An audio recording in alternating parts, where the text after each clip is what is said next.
Gangster की नकली gun से डर गई पुलिस। पिछले वीडियो में हमने देखा कि कैसे जॉन डिलिंगर जेल से छूटने के बाद वापस से क्राइम की दुनिया में आ जाता है। जॉन डिलिंगर अब पहले से ज्यादा करप्ट और तेज बनकर लौटा है।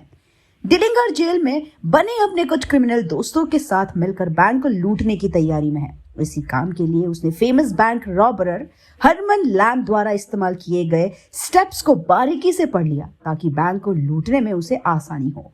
जेल से छूटने के तुरंत बाद डिलिंगर ने न्यू कार्लिस नेशनल बैंक को लूटने और वहां से $10,000 लेकर फरार हो गया।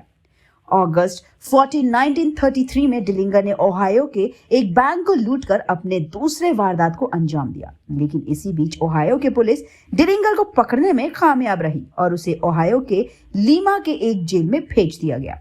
लेकिन जेल में डालने से पहले पुलिस एक बार डिलिंगर की तलाशी लेती है, जिसमें उन्हें एक डॉक्यूमेंट हाथ लगता है।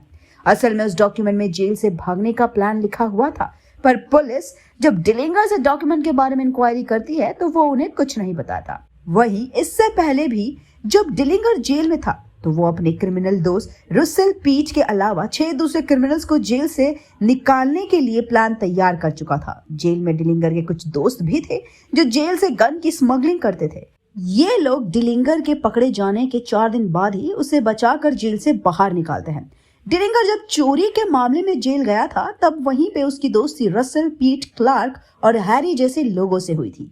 यही लोग आगे जाकर डिलिंगर गैंग का हिस्सा बन गए और मिलकर क्राइम करने का वादा किया। इस गैंग में हैमिल्टन नाम का भी एक मेंबर था जो पहले famous bank robber Herman Lamm की गैंग का हिस्सा रह चुका था।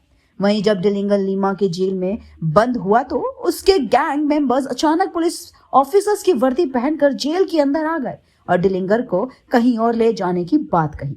जब असली ऑफिसर्स ने डिलिंगर की गैंग के मेंबर्स से आइडेंटिटी कार्ड मांगा तो पीट ने असली ऑफिसर के सिर पे गोली चला दी और डिलिंगर को जेल से रिहा कर भगा ले गया। डिलिंगर को छुड़ाने के लिए 3 आदमी आए थे जो वापस इंडियाना जाकर अपने बाकी के मेंबर्स से मिले। यहां से डिलिंगर ने अपनी गैंग के साथ मिलकर साल 1933 से 1934 के बीच 12 बैंक्स को लूटा। 1933 के नवंबर में डिलिंगर एविल नासन की एक लड़की से एक नाइट क्लब में मिला और फिर दोनों साथ हो गए। एविल के मुताबिक डिलिंगर उसके लिए काफी अच्छा था, यानी कि वो उसे रिस्पेक्टफुली ट्रीट करता था। एविलिन के मुताबिक डिलिंगर उसके लिए कार, पेट्स, ज्वेलरीज लाने के अलावा उसे बाहर भी घुमाता था।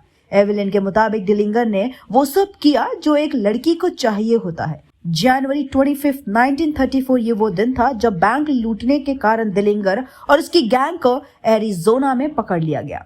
यहाँ से उन्हें इंडियाना स्टेट पुलिस द्वारा एरिजोना से इंडियाना लाया गया। डिलिंगर को इंडियाना के ही एक जेल में कैद किया गया और उस पर बैंक रॉबरी के दौरान एक पुलिस वाले की हत्या करने का आरोप लगा।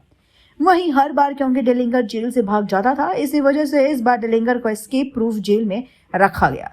पुलिस ने सारे न्यूज़पेपर में खबर छपवा दी कि इंडियाना का ये जेल पूरी तरह सेफ है और यहाँ से डिलिंगर भाग नहीं सकता। इसके अलावा जेल में एक्स्ट्रा गार्ड्स को भी तैनात किया गया था। इंडियाना के इस जेल में डिलिंगर के लिए खास सेफ्टी के पूरे इंतजाम किए गए थे। हालांकि तब भी डिलिंगर 3 मार्च 1934 को जेल से भागने में सफल रहा। असल में डिलिंगर बाकी के 15 कैदियों के साथ सुबह का एक्सरसाइज कर रहा था।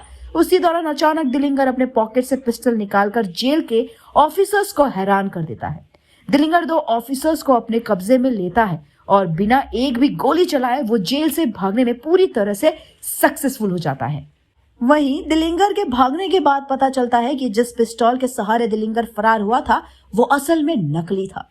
जॉन डिलिंगर जब जेल से फरार हुआ उस दौरान एक दूसरा कैदी भी डिलिंगर के साथ फरार हो गया था। हालांकि वो कुछ दिनों बाद पुलिस के हाथों मारा गया। इसी क्रिमिनल ने पुलिस को बताया कि डिलिंगर मिशिगन के एक इलाके में छुपा हुआ है। इस जानकारी के बाद पुलिस तुरंत डिलिंगर की खोज में निकल पड़ी, लेकिन डिलिंगर उनके हाथ नहीं लग पाया। डिलिंगर को खोज निकालने के लिए special jury of bureau of investigations की टीम को तैयार किया गया। वही डिलिंगर जब इंडियाना के जेल से भागा तो वो सीधे जाकर अपनी दोस्त एविलिन से मिला, जिसने उसे अपने अपार्टमेंट में छुपाने में मदद की। जानकारों के मुताबिक डिलिंगर एविलिन के घर 2 हफ्ते तक रुका। इसके बाद वो दोनों माइनसोटा चले गए और वहां के एक अपार्टमेंट में 15 दिन रहे।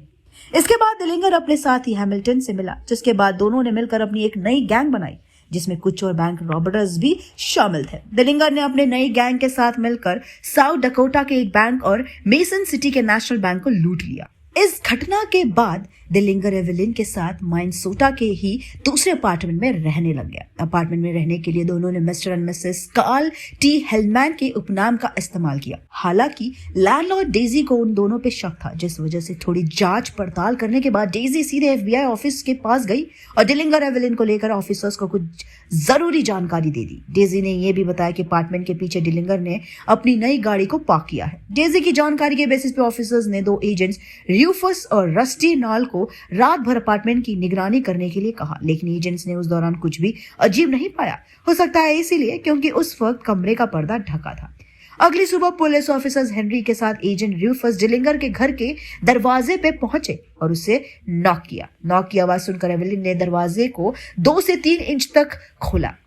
इससे पहले कि ऑफिसर्स कुछ कह पाते, एवेलिन ने उनसे रिक्वेस्ट की कि वो थोड़ी देर में आए क्योंकि वो अभी ठीक से ड्रेस्ड नहीं है। हालांकि ऑफिसर्स ने कहा कि वो बाहर इंतजार कर लेंगे।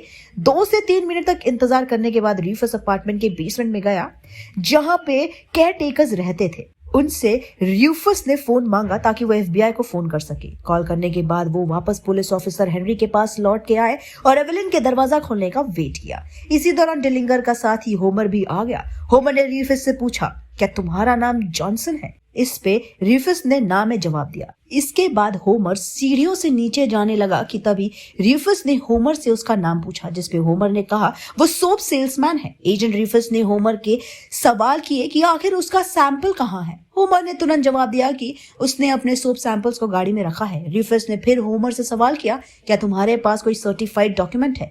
होमर ने ना में जवाब दिया और फिर नीचे जाने लगा। रूफस कुछ देर सोचा और फिर होमर का पीछा करते हुए अपार्टमेंट की लॉबी में आ गया, जहां पे पहुंचकर होमर ने रूफस पे खुलेआम गोली चला दी। कहानी यहां से एक इंटरेस्टिंग ट्विस्ट लेने वाली है क्योंकि पुलिस का डिलिंगर को पकड़ना अब थोड़ा मुश्किल हो जाता है। आगे हम जानेंगे कि आखिर किस तरह से पुलिस डिलिंगर को अपनी जाल में फंसाने में कामयाब होती है और किस तरह से एवेलिन भी डिलिंगर की वजह से फंसती है। तो बने रहिए हमारे साथ इसी चैनल पे जिसका नाम है पॉलीग्राफ स्टूडियोज।